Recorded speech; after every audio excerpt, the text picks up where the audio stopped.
Hello, hello, welcome back. I am back from my trip to Germany, and so we're going to pick up sort of where we left off. We want to look, we're still in topic 3, we're looking at revolutions in the early 1800s. We're looking at sort of the ripple effect of the American revolutions and the French revolutions and how they sort of spilled over globally. And so we're looking today, this week, at Latin America and how Latin America gains its independence. So this is part 1 of 2 parts. Let's get cooking.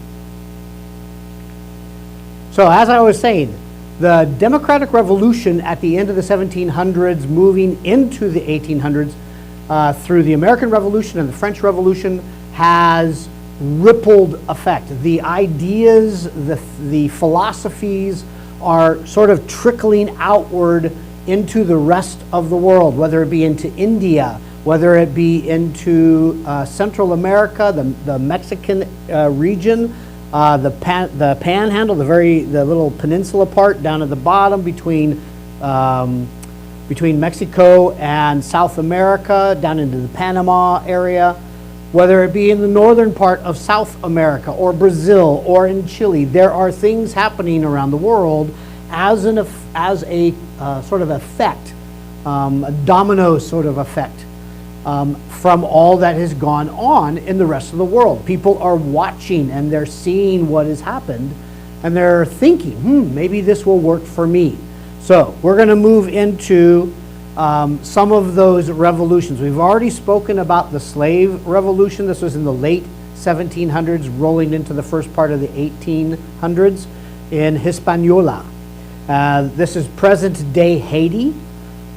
We had the Toussaint Louverture, who was the slave that rose up to be the leader and sort of set this rebellion, this revolt on its head and launched it. They won their independence from France at this time. But again, here we have now closer to that Latin American region, what's in the Caribbean. It's closer to home, that Latin American home, and people are starting to think again, wow, not only America, North America, not only France, but now Haiti has had this big slave revolt. What about us down further south? What about us in the rest of Latin America? And as you see, this is about what we're looking at as the 1800, the turn of the century happens. A lot of that bluish purple, that's all Spain. That's all Spanish colonization. That's part of their empire. Brazil is controlled by Portugal, but that's huge. Think about the amount of land, resources, people that are involved in this type of colonization. And you have 2 countries, basically. You have a couple of little small ones, a little bit of Dutch, a little bit of French, but for the most part, it's Spain. And we're going to look at Brazil's, Chile's, or Chile. We're going to look at Venezuela and Colombia. We're going to look at Mexico and all the different things that happened there during this time frame. So what is happening? What's kicking this off other than people just talking? Talk's one thing, philosophy is one thing, but it usually takes something a little bit more cataclysmic, a little bit more real and in your face to sort of set off revolutions, and this was one of them. Napoleon invades Spain, conquers Spain in 1808. He knocks out or imprisons the Spanish king at that time, Ferdinand VII, puts him into prison. He was a very weak king to begin with. And then he sets Joseph Bonaparte, his brother, up as the new king for Spain. Well, that's like having a French king for a Spanish country. And as you might guess, that's not going to go over very well. But Napoleon's in power, he's in control, he's the strongest element in that part of the world right now. He's pretty much able to do what he wants in Spain. So Joseph Bonaparte, his brother, takes over. Well, going back then to the colonies are scratching their head going, well, who's our king then? Is it still Ferdinand, or is it this new guy who's not really Spanish? He's from France, from Napoleon's lineage. Do we really owe any loyalty to him? Do we owe any loyalty to the current Spanish crown? I don't know. They're kind of scratching their head looking for direction, for identity. It's important. Their leader, that crowned king, that whoever is in charge, just like in our country, just like in any other country, that figurehead is more than just a person on a throne or in an office. They embody the spirit of the people. So, question is, in the colonies, in this part of the world, the New World, they're scratching their head going, who is our king and to whom do we owe loyalty? Since there's very little royal presence in the colony, the new thought of who is our king, where does our loyalty belong, mixed with the democratic revolution theories and ideas and philosophies coming out of North America, Haiti, and France, the people in this region are kind of going, well, maybe it might be a good idea if we just rule ourselves. And so there's this sort of kickoff, this explosion of revolts that begins. Looking at Spain, or looking at the Spanish colonies though, the Portuguese colonies, there's a little bit of a difference in its makeup than was the British colonies, the 13 colonies that soon became the United States, as well as the regions and the peoples of France. And so I want to look a little bit about the makeup, the structure of what is going on in the colonies, in the New World, Spain particularly. And we're going to look at that one first. One, as I said before, they're influenced by the American Revolution in the North. They see the Spanish crown as sort of oppressive, much like the 13 colonies thought of King George. They are restricted in their ability to trade freely and openly. The Spanish crown says you only trade with us.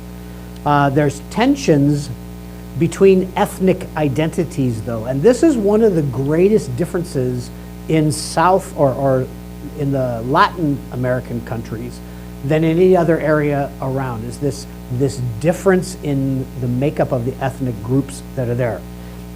The first group is the Peninsulares. These are actual Spaniards. They're from Spain. They were born in Spain. They are true blood, 100% Spaniards. But they make up less than 1% of the total number of people that are occupying these regions in the New World. Creoles are another one. These are European ancestors. They're big landowners.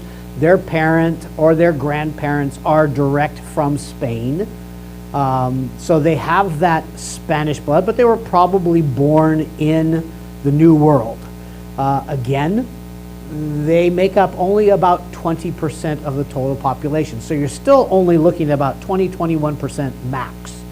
And each region, of course, has a little bit different composition, and that will affect what happens in the future. But for the most part, this is a generality.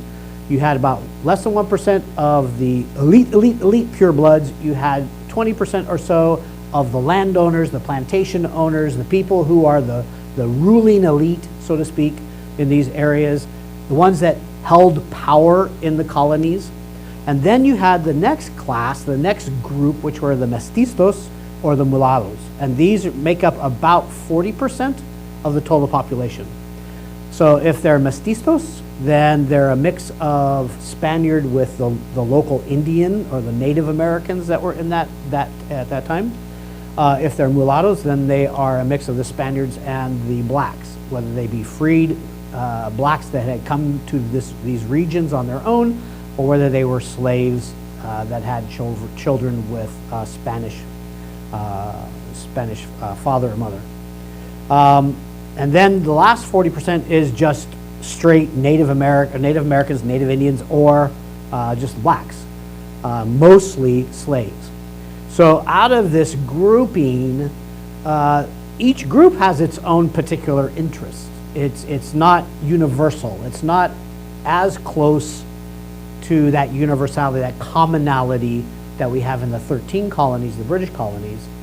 where everybody, for the most part, there was less, how should I say, there was less classification of people in the British colonies. But here in the Latin American regions, there is a lot of diversity, a lot of social class classification. To give you an example, this is a royal decree of 1792. It was put out by the college. It's a college for lawyers, people who want to be in some sort of rank as lawmakers, executives, et cetera, et cetera. And this was a letter establishing what criteria this college has for admitting students. And this is in Venezuela. It's in Caracas, so it's in modern day Venezuela. And let me just read a little bit of this. It says, "We order and decree that for any lawyer to be accepted into our colegio, our college, he must lead a reputable life. He must be capable of exercising his profession. He must be a legitimate son whose parents are who are known, not a bastard." So he couldn't be illegitimate. He had or out of wedlock. It had to be known, and it had to be by both parents. Continuing, "And the petitioner, as well as his parents and paternal grandparents, must have been Christians for a long time, free of all bad blood of blacks, mulattoes, or other similar persons, and without a trace of Moors, Jews, or recent converts to our holy Catholic faith. And should any of these elements be missing, he should not be admitted." So those particular underlined sections, those are like the main things I want you to take away. This is, you had to be pure blood. You had to be from Spain. You had to have true Spanish heritage. The phrase is limpieza de sangre, which is like pureness of blood, the cleansing of blood. They could not have any intermixing of any of these other ethnic groups. Otherwise, they were not admitted to colleges, to places, to levels of authority. Although it should be noted, this little part down the bottom, this gracias al sacar, this is a way of grace to take away, is the translation. It means literally that you could pay the crown, you could pay the king a certain amount of money, and they would absolve or erase or take away the stigma of any impurity, any inconvenient ancestor that probably would make you look bad or prevent you from gaining a particular position. So although they were really into this pure blood stuff, there were ways around that. So obviously it wasn't that important. So when you had this sort of mix of ethnicities, differences in wants, desires, going back to our little triangle, here's our situation. You look at the Creole situation, the landowner, the plantation owner sort of segment. They are going to have a very different set of opportunities, problems, concerns, all relating to their land. They need protection on their land. They need people to work their land. So in that case, they got to have people that the Spanish crown to be there to sort of keep the peace, so to speak. The king obviously has his own personal interests. He wants to extract what he can, gain wealth from his colonies. He wants loyalty. He does not want revolt. So he has a particular viewpoint on this situation of problems and opportunities, as well as the everyone else group, that large percent that are like at least 40% or so slaves.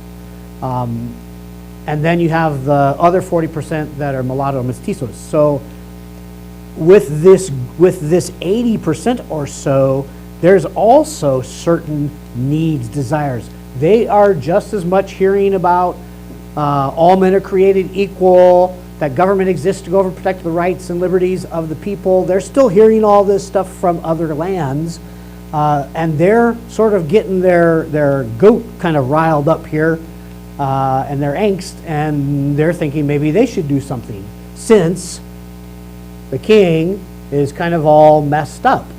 We got a French dude who took over Spain, imprisoned the ruling king, the Spanish king, and has put his brother in his place. So what is all that? So who's going to do what and when really depends on this structuring and what kind of composition each of the different countries has. So, and as I said, it depends on several factors.